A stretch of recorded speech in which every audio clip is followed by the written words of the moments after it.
Hello everyone, स्वागत है आप सभी का आपके अपने यूट्यूब चैनल में जिसका नाम है बायोलॉजी कॉन्सेप्ट। और बच्चों, आज मैं आपके लिए लेकर आई हूँ एक बहुत important topic, that is general characters of gymnosperm. तो आइए मिलकर शुरू करते हैं ये टॉपिक।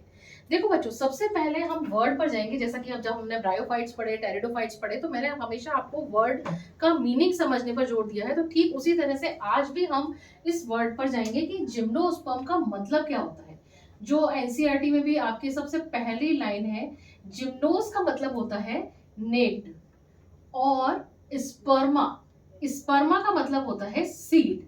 अब समझते हैं कि इसका टोटल मीनिंग क्या हुआ। यानी सीड्स जो होते हैं नेक्ड होते हैं, यानी क्या होता है, उसमें फ्रूट नहीं होता। समझते हैं कैसे, देखिए इसको हम समझेंगे एंजियोस्पर्म के एग्जांपल से। जी हाँ, जिम्नोस्पर्म को समझेंगे हम एंजियोस्पर्म के एग्जांपल से। वो इसीलिए कि बहुत इजी पड़ेगा आप लोगों के लिए समझना। आप सभी लोगों ने मैंगो खाया है, ठीक है। अब मैंगो में क्या होता है, सेंटर में एक होता है सीड जिसको हम गुठली कहते हैं, ठीक है। और उस गुठली के चारों तरफ क्या होता है, पल्प होता है, जिसको आप हिंदी में गूदा कहते हैं। और उस पल्प के चारों तरफ क्या होता है, छिलका होता है। तो वो जो गूदा और छिलका, उन दोनों को मिलाकर के हम क्या कहते हैं, फ्रूट कहते हैं। तो अगर मैं ये कह रही हूं कि जिम्नोस्पर्म में सीड्स जो है वो नेक्ड है, इसका मतलब क्या हुआ कि फ्रूट जो है वो क्या है, एब्सेंट है। ये पहला इजी तरीका हुआ समझने का। दूसरा तरीका बताती हूँ कि इसको कैसे समझा जाए इस बात को कि जिम्नोस्पर्म में नेक्ड सीड होते हैं। जूनियर क्लासेस से हम लोग एक डायग्राम पढ़कर आते हैं गायनोशियम का, जिसमें क्या होता है कि एपेक्स वाला जो पोर्शन होता है उसको हम बोलते हैं स्टिग्मा। फिर जो कैनाइल लाइन पोर्शन होता है उसको हम बोलते हैं स्टाइल। और नीचे जो स्वालन वाला पोर्शन होता है उसको हम क्या बोलते हैं, ओवरी, ठीक है। अब इस ओवरी में मिलते हैं क्या, ओव्यूल्स। चिल्ली मिलने से छोटे छोटे ऐसे स्ट्रक्चर्स मिलेंगे जिसको हम क्या कहेंगे, ओव्यूल्स कहते हैं, ठीक है। अब अगर हम ये कह रहे हैं कि जिम्नोस्पर्म्स का मतलब है नेक्ड सीड्स, तो इसका क्या मतलब हुआ कि ओव्यूल जो होते हैं वो हमेशा किस में बदल जाते हैं, सीड में। और ओवरी जो बदल जाती है वो किस में बदल जाती है, फ्रूट में, आफ्टर फर्टिलाइजेशन। तो यहां अगर मैं ये कह रही हूं कि जिम्नोस्पर्म का मतलब नेक्ड सीड है, इसका मतलब क्या हुआ कि ओव्यूल तो सीड में बदले, लेकिन क्या चीज एब्सेंट थी, ओवरी एब्सेंट थी। यानी आप ये बोलो ओवरी एब्सेंट है, या आप कह दो कि फ्रूट एब्सेंट है, दोनों एक ही बात है। यानी लेकिन कॉमन बात क्या हुई कि दोनों ही जगह पर बात का मतलब एक ही निकला कि जिम्नोस्पर्म्स का मतलब होता है ऐसे प्लांट्स जिसमें सीड्स क्या होते हैं, नेक्ड होते हैं, उसमें कोई ओवरी कोई फ्रूट नहीं होता। ये था मीनिंग जिम्नोस्पर्म का, ये पहला पॉइंट। दूसरी बात इसकी आती है कि जो जिम्नोस्पर्म है वो मॉर्फोलॉजिकली कैसे होते हैं। मॉर्फोलॉजिकली का मतलब होता है कि दिखने में कैसे होते हैं। तो बेटा आपको जिम्नोस्पर्म या तो आपको श्रब्स के फॉर्म में मिलेंगे, और इसके लिए आप एक एग्जांपल याद रख लीजिए, वो है एफिड्रा, ठीक है। इस एफिड्रा से एक मेडिसिन भी मिलती है जिसको हम बोलते हैं एफिड्रीन, जिसका अस्थमेटिक जो होती है, सांस की बीमारी जिनको होती है, वो लोग इस मेडिसिन का यूज करते हैं डॉक्टर के प्रिस्क्रिप्शन से। दूसरा आपको एग्जाम्पल आपको याद रखना पड़ेगा कि या तो इसमें श्रब्स होंगे या फिर इसमें क्या होंगे, ट्रीज होंगे। अब वो ट्रीज मीडियम साइज भी हो सकते हैं, वो टॉल भी हो सकते हैं। जैसा कि आपको मैंने बताया था, आपको साइकस का मैंने एक शॉर्ट बनाया था, तो वहां पे क्या है, तो साइकस क्या है, एक ट्री है। मैं दूसरा मार्कर ले लेती हूँ, एक मिनट रुकिए। साइकस या पाइनस, साइकस या पाइनस, ये क्या है बेटा, किसके एग्जांपल है, ट्री के एग्जांपल है, ठीक है। अब यहां पर से फिर एक इंपॉर्टेंट क्वेश्चन आता है कि टॉलेस्ट जिम्नोस्पर्म कौन सा है। टॉलेस्ट जिम्नोस्पर्म में आपको नाम याद रखना होगा, सिकोया का। सिकोया में क्वेश्चन पूछ लिया जाता है, SEQUOIA, ये है red wood pine, red wood pine, इसको हम कहते हैं। ये क्या है, टॉलेस्ट ट्री है। यहां पर से अक्सर क्वेश्चन पूछा जाता है कि टॉलेस्ट जिम्नोस्पर्म कौन सा है, तो आपको क्या नाम याद रखना है, सिक्वोया का नाम याद रखना है, ठीक है। तो हमारे पास दो क्वेश्चंस आ गए। एक क्वेश्चन तो आ गया जिम्नोस्पर्म का मीनिंग क्या है, दो पॉइंट्स हमें समझ में आ गए। दूसरी बात है कि मॉर्फोलॉजिकली ये कैसे होते हैं, या तो श्रब्स या फिर ट्री। अब हम आते हैं अगले पॉइंट पर। जो मॉर्फोलॉजिकली जब हम कह रहे हैं कि ये ट्री है, दूसरी बात आपको याद रखनी है कि इसकी जो प्लांट बॉडी होती है बेटा, वो स्पोरोफिटिक होती है। और ये किस में डिफरेंशिएटेड होती है, ये डिफरेंशिएटेड होती है रूट, स्टेम और लीव्स में, रूट, स्टेम और लीव्स में। अब रूट इसमें किस तरह की होगी, रूट इसमें मिलेगी आपको टैप रूट तरह की। अब टैप रूट को समझते हैं कि टैप रूट क्या होती है। टैप रूट जो बोलते हैं, हमें पता है कि जब भी कोई सीड जर्मिनेट करता है, यहाँ पे मैंने बनाया है एक सीड, ठीक है, जब भी कोई सीड जर्मिनेट करता है तो उससे एक स्ट्रक्चर तो नीचे की तरफ निकलता है जिसको हम कहते हैं रेडिकल, और एक स्ट्रक्चर ऊपर की तरफ निकलता है जिसको हम क्या बोलते हैं, प्लूमूल। तो रेडिकल से तो क्या बनती है, रूट बनती है, और प्लूमूल से क्या बनता है, स्टेम बनता है।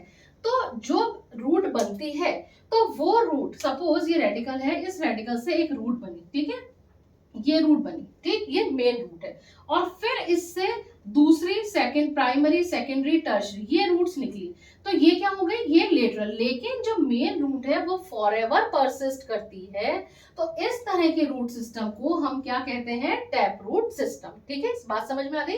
तो जिम्नोस्पर्म के केस में आपको क्या देखने को मिलेगा, टैप रूट सिस्टम देखने को मिलेगा। अब जो मैं पॉइंट्स बताने जा रही हूँ वो बहुत ज्यादा इंपॉर्टेंट है, नीट के लिए भी और क्लास 11 के लिए भी। कैसे समझते हैं, देखो अभी मैंने आपको साइकस और पाइनस, ये दो नाम आप बिल्कुल अच्छे से याद रख लीजिए। क्यों याद रख लीजिए, क्योंकि इसको लेकर क्वेश्चन पूछा जाता है। साइकस में टैप रूट के अलावा आपको एक और रूट देखने को मिलेगी जिसको हम कहते हैं कोरेलॉइड रूट। ये कोरेलॉइड रूट क्या होती है, ये जमीन के ऊपर आपको दिखेंगी, कोरेलाइन मास के फॉर्म में आपको दिखेंगी। और ये इंपॉर्टेंट क्यों है, क्योंकि यहाँ पर ये बेसिकली एक सिम्बायोटिक एसोसिएशन है। फिर एक नया वर्ड आ गया हमारे लिए, सिम्बायोटिक एसोसिएशन दिखाने वाली रूट है। अब आप मुझसे पूछोगे कि भाई सिम्बायोटिक एसोसिएशन क्या होता है। सिम्बायोटिक एसोसिएशन बेटा होता है एक प्लस प्लस दो ऑर्गेनिजम्स के बीच में प्लस प्लस तरह का इंटरेक्शन। बताती हूँ क्या है, यहाँ पे मैं लिख रही हूँ प्लस और प्लस। एक प्लस है साइकस के लिए, दूसरा प्लस है उस ऑर्गेनिज्म के लिए जिसके साथ ये सिम्बायोटिक एसोसिएशन शो करेगी। अब वो दूसरा ऑर्गेनिज्म क्या है, वो दूसरा ऑर्गेनिज्म है BGA, यानी कि ब्लू ग्रीन एल्गी, और आप लोगों की बुक्स में लिखा हुआ मिलेगा साइनोबैक्टीरिया। ये जो कोरेलॉइड रूट होती है, इसमें क्या होता है कि साइकस का प्लांट, साइकस की रूट सिम्बायोटिक एसोसिएशन शो करती हैं किसके साथ, ब्लू ग्रीन एल्गी या साइनोबैक्टीरिया के साथ। कैसे समझते हैं, इस ब्लू ग्रीन एल्गी में आपको मिलता है एक स्ट्रक्चर जिसको हम कहते हैं हेटेरोसिस्ट, और ये हेटेरोसिस्ट रेस्पॉन्सिबल होती है किस काम के लिए, नाइट्रोजन फिक्सेशन के लिए। तो इससे प्लांट को क्या फायदा हुआ, प्लांट को, साइकस को ये फायदा हुआ कि इसको नाइट्रोजन मिल गई जो इसकी ग्रोथ के लिए बहुत ज्यादा जरूरी है। और बैक्टीरिया, साइनोबैक्टीरिया को क्या फायदा हुआ, या ब्लू ग्रीन एल्गी को क्या फायदा हुआ, इसको मिल गया शेल्टर। तो दोनों एक दूसरे के लिए काम आ रहे हैं, दोनों एक दूसरे के लिए हेल्पफुल है, दोनों एक दूसरे के लिए पॉजिटिव है। तो इस तरह के एसोसिएशन को हम क्या कहेंगे, सिम्बायोटिक एसोसिएशन। यहाँ पर से क्वेश्चन पूछा जाता है, क्वेश्चन क्या पूछा जाता है कि कोरेलॉइड रूट जो है वो आपको किस में देखने को मिलती है, तो आपका आंसर क्या होगा, साइकस। दूसरी बात कि साइकस की कोरेलॉइड रूट में कौन सा ऑर्गेनिज्म मिलता है, तो आप या तो अगर BGA हो तो BGA पे टिक करेंगे, यानी कि ब्लू ग्रीन एल्गी, या फिर साइनोबैक्टीरिया हो तो साइनोबैक्टीरिया, अगर दोनों हो तो आप C ऑप्शन A और B दोनों पर टिक करेंगे। एक इंपॉर्टेंट क्वेश्चन और कि किसी एक ब्लू ग्रीन एल्गी का एग्जांपल दीजिए, तो आपको वहां पे नाम याद रखना है किसका, नॉस्टॉक का। और एक क्वेश्चन और कि ये क्यों कर पाते हैं नाइट्रोजन फिक्सेशन, तो आपको उसमें बताना होगा कि इसमें मिलती है एक स्पेशल स्ट्रक्चर जिसको हम क्या कहते हैं, हेटेरोसिस्ट। ठीक, समझ में आ गई बात। अब रूट्स के केस में जैसे साइकस इंपॉर्टेंट है वैसे ही पाइनस भी इंपॉर्टेंट है, क्योंकि पाइनस की रूट्स भी सिम्बायोटिक एसोसिएशन शो करती हैं, लेकिन यानी, और ये कैसा होगा, प्लस प्लस तरह का होगा। लेकिन इंपॉर्टेंट बात क्या है कि साइकस में तो ये एसोसिएशन किसके साथ था, ब्लू ग्रीन एल्गी के साथ, जबकि पाइनस में ये एसोसिएशन किसके साथ है, फंगस के साथ। ये मैं थोड़ा एफ ठीक से बना देती हूँ, एफ, फंगस के साथ। और फंगस के साथ करने से इसको क्या फायदा हुआ, फंगस क्या करता है कि एक तो क्या है कि जो पाइनस की रूट्स है उस पर ये फंगस ग्रो करती है, तो ग्रो करने की वजह से क्या होता है कि इसका जो सरफेस एरिया है, किसका, पाइनस की रूट्स का जो सरफेस एरिया है वो बढ़ जाता है। बढ़ जाने की वजह से क्या होता है कि वाटर और मिनरल का एब्जॉर्प्शन कंपैरेटिव ज्यादा होगा। मैं यहाँ लिख देती हूँ वाटर एंड मिनरल एब्जॉर्प्शन, ये क्या होगा, बढ़ जाएगा, किसकी वजह से, फंगस की वजह से। कौन सा मिनरल, पर्टिकुलरली फास्फोरस का अपटेक को ये फंगस बढ़ा देती है, फास्फोरस को एब्जॉर्प्शन को ये इंक्रीज कर देती है, जो कि पाइनस के डेवलपमेंट के लिए, पाइनस की ग्रोथ के लिए बहुत ज्यादा जरूरी है। तो इसीलिए फंगस, पाइनस को तो ये फायदा हो गया। फंगस को क्या फायदा हुआ? हमें पता है कि जो फंगस है वो कैसे प्लांट्स होते हैं, ए क्लोरोफिलस, यानी कि उसमें क्लोरोफिल प्रेजेंट नहीं होता, तो इसको फूड चाहिए। तो वो फूड इसको कौन प्रोवाइड करवाता है? पाइनस प्रोवाइड करवाता है। किस फॉर्म में प्रोवाइड करवाता है? कार्बोहाइड्रेट के फॉर्म में करवाता है। तो इसको तो क्या मिल गया? मजे से खाना मिल गया। और पाइनस को क्या मिल गया? इसको फॉस्फोरस मिल गया। तो हो गया ना दोनों को फायदा। तो ये इस तरह का एसोसिएशन क्या कहलाता है? Symbiotic association. तो अब तक हमने बहुत सारे क्वेश्चंस कर लिए। सबसे पहले हमने जिम्नोस्पर्म का मीनिंग समझ लिया कि नेक्ड सीड है। दूसरी बात टॉलेस्ट जिम्नोस्पर्म, हमने ये चीज देख ली। तीसरी चीज हमने देख ली कि इसकी स्पोरोफिटिक प्लांट बॉडी थी, रूट स्टेम लीफ में प्लांट्स डिफरेंशिएटेड था, और रूट्स में आपको साइकस और पाइनस दोनों का नाम याद रखना है। हाँ, एक इंपॉर्टेंट बात है कि बेटा कि पाइनस के साथ जो इसका एसोसिएशन होता है उसको हम कहते हैं माइकोराइजा। अक्सर पूछ लिया जाता है एग्जाम में, माइकोराइजा क्या होता है? तो माइकोराइजा में आप क्या लिखेंगे कि माइकोराइजा पाइनस के रूट्स का या हायर प्लांट्स की रूट्स का फंगस के साथ एक ऐसा एसोसिएशन है जिसमें कि दोनों को बेनिफिट होता है, दोनों को फायदा होता है। और फिर पाइनस का एग्जांपल देके आप ये बात समझा सकते हैं कि पाइनस इसमें क्या करता है। पाइनस इसमें इसको कार्बोहाइड्रेट प्रोवाइड करता है, और बदले में पाइनस को क्या मिलता है? इसको मिलता है वाटर, मिनरल, और मिनरल में भी पर्टिकुलरली फॉस्फोरस। क्लियर? अब हम आगे बढ़ते हैं। अब हम रूट के बाद बात करेंगे बेटा स्टेम की। कहीं पर भी अगर आपको कोई डाउट आता है तो बेटा आप कमेंट सेक्शन में लिखकर मुझे जरूर पूछ सकते हैं। अब हम बात करते हैं स्टेम की। बेटा स्टेम जो इसमें होता है वो स्टेम आपको या तो अनब्रांच्ड होगा, अनब्रांच्ड, या फिर ब्रांच्ड होगा। जैसा कि मैंने आपको बताया था कि साइकस का मैंने एक शॉर्ट डाला था, आप उसको शॉर्ट को देख सकते हैं। साइकस में स्टेम जो होता है बेटा वो कैसा होता है? अनब्रांच्ड। जबकि जो पाइनस आप देखेंगे तो पाइनस में स्टेम कैसा होता है? ब्रांच। बस इसमें आपको इतना ही ध्यान रखना है। फिर लीव्स, फिर हमारे लिए बहुत इंपॉर्टेंट हो जाती है। क्यों इंपॉर्टेंट हो जाती है? क्योंकि लीव्स पर से भी बहुत सारे क्वेश्चन पूछे जाते हैं। समझते हैं कैसे। सबसे पहला टर्म तो जो लीव के लिए आता है वो लीव्स या तो सिंपल हो सकती हैं, एक मिनट मैं मार्कर चेंज कर लूं, या तो लीव सिंपल हो सकती हैं या फिर कंपाउंड हो सकती है। अब सबसे पहले तो सिंपल लीफ का मतलब समझो कि सिंपल लीफ का मतलब क्या होता है। सिंपल लीफ का मतलब होता है, मैं यहाँ पे लीफ ड्रॉ करती हूँ, फिर बताती हूँ। ये मैंने एक लीफ ड्रॉ करी, ठीक है। ये क्या है? ये है इसका पेटियोल, ये पेटियोल, ठीक है। ये क्या है? इसकी मिडरिब। और ये जो मेन है वो क्या है? लीफ लैमिना, लीफ लैमिना, ठीक। एक तो मैंने ये लीफ ड्रॉ करी। दूसरा मैं लीफ को इस तरीके से ड्रॉ करती हूँ, ये इस तरीके से ड्रॉ करी, और ये इसमें मिडरिब है, ये पेटियोल, ये लीफ लैमिना। और यहाँ पर क्या हो रहा है बेटा? यहाँ पे आपको बस इंसिजन दिख रहे हैं। यहाँ और इस लीफ में और इस लीफ में केवल इतना अंतर है कि इसमें जो इसके मार्जिन्स हैं वो एंटायर है, एंटायर यानी कि कटे फटे नहीं है, जबकि यहाँ पर क्या है? ये इंसिजन है, ठीक है। अब अगर ये लीफ इस तरह की है तो हम इसको कह देंगे सिंपल। लेकिन अगर ये इंसिजन यानी ये जो दांतों के शेप के बन रहे हैं ना, ये जो स्ट्रक्चर, ये इंसिजन मिड रिब तक पहुंच जाए और इस लीफ को पार्ट्स में डिवाइड कर दें। सपोज ये इंसिजन है, ये इंसिजन यहां तक पहुंच गया, ठीक। फिर ये दूसरा इंसिजन है, ये यहां तक पहुंच गया, तो क्या हो गया कि ये लीफ पार्ट्स में डिवाइड हो गई। तो अब इस तरह की लीफ को हम क्या कह देंगे? Compound leaf. तो ये मतलब होता है कंपाउंड लीफ का।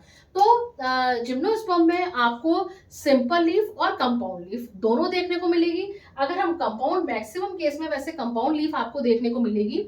मैं दोनों एग्जांपल्स आपको बता दूंगी। अगर आप थूजा, थूजा आप लोगों ने नाम सुना होगा, ये मैं बहुत कॉमन, ये शायद बॉटनिकल नेम है, मैं इसका नॉर्मल जो विद्या का जो पौधा होता है उसको हम बोलते हैं थूजा। थूजा में आपको सिंपल लीफ देखने को मिलती है, जबकि जब आप साइकस की बात करते हैं तो साइकस में आपको कैसी लीफ देखने को मिलती है? कंपाउंड लीफ देखने को मिलती है। दूसरी इंपॉर्टेंट बात यह है, अगर आप पाइनस देखते हैं तो पाइनस में आपको निडल लाइक लीफ देखने को मिलती है। तीसरी इंपॉर्टेंट बात यह है कि ये जो जिम्नोस्पर्म है ये आपको एक्सट्रीम टेम्परेचर पर मिलते हैं। मतलब नॉर्मल भी मिल सकते हैं, लेकिन एक्सट्रीम टेम्परेचर वर्ड अगर मैं बोल रही हूं तो इसका मतलब है कि वो टेम्परेचर बहुत कम भी हो सकता है, वो टेम्परेचर बहुत ज्यादा भी हो सकता है। बहुत कम का मतलब जैसे अगर आप हिमालयन रीजन में देखें तो वहां पर आपको कोनिफर्स देखने को मिलेंगे। ये कोनिफर्स किसके एग्जाम्पल है? जिम्नोस्पर्म पे। अगर आप पाइनस को देखते हैं तो पाइनस में आपको मिलेगी निडल लाइक लीफ। तो निडल लाइक लीफ होने से क्या होता है कि मतलब सुई के जैसी। अब उससे फायदा क्या होता है कि निडल लाइक लीफ होने से जो बर्फ है वो सारी क्या हो जाएगी, बह जाएगी। तो ये कुछ फीचर्स हुए, जैसे कि थिक क्यूटिकल का मिलना, संकर स्टोमेटा का मिलना, निडल लाइक लीफ होना, ये सब क्या है, एडेप्टेशंस है उस प्लांट के लिए, पाइनस के लिए, ताकि वो इन एक्सट्रीम टेम्परेचर में सरवाइव कर सके। अब हम लोग देखेंगे लाइफ साइकिल ऑफ जिम्नोस्पर्म। बहुत इंटरेस्टिंग है, सिंपल है, इजी है, बहुत आसान तरीके से आपको समझाऊंगी और आपको समझ में आ भी जाएगा। फिर भी कहीं डाउट हो तो आप मुझसे कमेंट सेक्शन में लिखकर पूछ सकते हैं। तो आइए देखते हैं life cycle of gymnosperm. Life cycle of gymnosperm. देखो बच्चों, सबसे पहली बात तो आपको ये क्लियर है कि इसमें जो मेन प्लांट बॉडी होती है वो क्या होती है, स्पोरोफिटिक। तो हम क्या लिख देंगे, स्पोरोफाइट। ठीक है। अब इस स्पोरोफाइट में आपको मिलते हैं मेल कोन और फीमेल कोन। मेल कोन और फीमेल कोन। मैं दूसरे मार्कर से लिख देती हूँ, ग्रीन से शायद थोड़ा लाइट लगेगा आपको, तो मैं यहाँ लिख देती हूँ, इसको ब्लू से कर देती हूँ। मेल कोन और फीमेल कोन। दूसरा है फीमेल कोन। अब हमें ये पता है कि मेल कोन जो है वो किससे मिलकर बनता है, वो मिलकर बनता है माइक्रोस्पोरोफिल से। मेल कोन किससे मिलकर बनता है, माइक्रोस्पोरोफिल से। और माइक्रोस्पोरोफिल क्या होती है, माइक्रोस्पोरोफिल वो स्ट्रक्चर होती है, वो स्पोरोफिल होती है जिस पर क्या मिलेंगी, माइक्रोस्पोरेंजिया। और माइक्रोस्पोरेंजिया जो होती है, उस माइक्रोस्पोरेंजिया में आपको मिलेगी माइक्रोस्पोर मदर सेल। अब इस माइक्रोस्पोर मदर सेल ये कैसी होगी, डिप्लॉइड होगी। इसमें क्या होगा बेटा, मियोसिस। और मियोसिस के फलस्वरूप क्या बनेगा, इसमें रिजल्टेंट क्या बनेगा, माइक्रोस्पोर। यहां तक की कहानी समझ में आ गई। और ये माइक्रोस्पोर जब जर्मिनेट करेंगे तो क्या बना देंगे, मेल गैमेटोफाइट। यहां तक बात समझ में आ गई। स्पोरोफिटिक प्लांट बॉडी थी, स्पोरोफिटिक प्लांट बॉडी में आपको मेल कोन और फीमेल कोन दोनों मिलेंगे। मेल कोन जो होगा वो किससे मिलके बनेगा, माइक्रोस्पोरोफिल से। माइक्रोस्पोरोफिल वो स्ट्रक्चर होते हैं जिस पर माइक्रोस्पोरेंजिया मिलती है। उस माइक्रोस्पोरेंजिया में होंगी माइक्रोस्पोर मदर सेल, जिसकी प्लॉइडी कैसी होती है, डिप्लॉइड, जिसमें होगा मियोसिस, जिससे बनेंगे माइक्रोस्पोर। और ये माइक्रोस्पोर जर्मिनेट करके क्या बनाएंगे, मेल गैमेटोफाइट। अब आते हैं हम फीमेल कोन पे। फीमेल कोन किससे मिलके बनेंगे, मेगा स्पोरोफिल से। और इस मेगा स्पोरोफिल पर क्या मिलेंगी आपको, मेगा स्पोरेंजिया। ठीक। और ये जो मेगा स्पोरेंजिया है, ये मेगा स्पोरेंजिया बोलो या ओव्यूल बोलो, एक ही बात है, इस बात को ध्यान रखना। मेगा स्पोरेंजिया बोलो या ओव्यूल बोलो, एक ही बात है।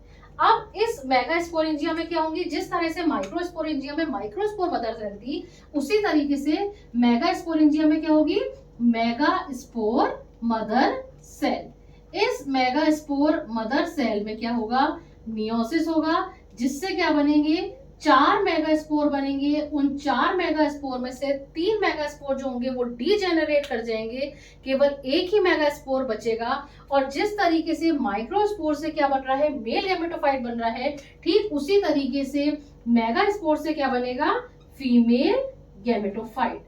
अब आगे की कहानी और सिंपल।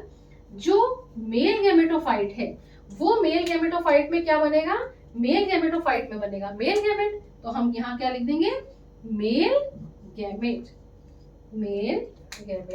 एक सेकेंड, मेल गैमेट। और फीमेल गैमेटोफाइट जो रिप्रेजेंट होगी, वो फीमेल गैमेटोफाइट किसके थ्रू रिप्रेजेंट होगी, आर्किगोनिया के थ्रू। और इसमें क्या बनेंगे, एग बनेंगे। ठीक है। अब हमारे पास क्या आ गया, मेल गैमेट आ गया, हमारे पास फीमेल गैमेट एग आ गया। दोनों का क्या होगा, फ्यूजन। प्रोसेस क्या कहलाएगी, फर्टिलाइजेशन। अब फर्टिलाइजेशन के थ्रू क्या बन जाएगा, जाइगोट। और जाइगोट से क्या बन जाएगा, एम्ब्रियो। और एम्ब्रियो से क्या बन जाएगा, वापस से पूरा का पूरा नया प्लांट। और ये सारी प्रोसेस हो कहां पर रही है भाई, मेल गैमेट और फीमेल गैमेट का फ्यूजन आखिर कहां पर हुआ।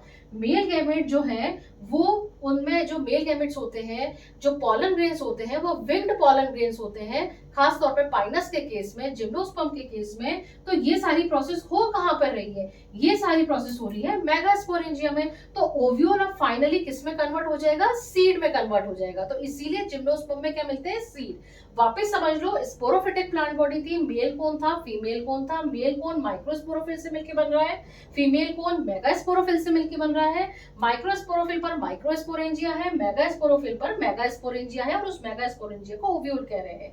माइक्रोस्पोरेंजिया में माइक्रोस्पोर मदर सेल थी, मेगास्पोरेंजिया में मेगास्पोर मदर सेल थी। माइक्रोस्पोर मदर सेल में मियोसिस हुआ जिससे बने माइक्रोस्पोर, मेगास्पोर मदर सेल में मियोसिस हुआ जिससे बने मेगास्पोर। नंबर था 4, 3 डीजेनरेट हो गए, बचा 1।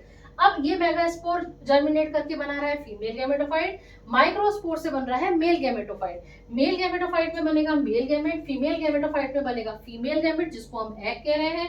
दोनों का फ्यूजन हुआ, प्रोसेस कहलाई फर्टिलाइजेशन, जिसके थ्रू बना जाइगोट जो डिप्लॉयड होगा, जाइगोट से बना एम्ब्रियो, एम्ब्रियो से बना स्पोरोफाइट। तो ये थी लाइफ साइकिल किसकी, जिम्नोस्पर्म। अब इससे हमें ये पता लग गया कि चूंकि यहाँ पर 2 तरह के स्पोर बने हैं, इसीलिए इसके ये किस तरह का हो गया, ये हो गया हेटेरोस्पोरस तरह का प्लांट। ठीक है, तो ये थी लाइफ साइकिल जिम्नोस्पर्म की। अगर आपको कहीं पर भी कोई भी डाउट आता है, कोई कंफ्यूजन होता है, कोई टर्म समझ में नहीं आती, तो प्लीज आप मुझे कमेंट सेक्शन में लिखकर पूछ सकते हैं।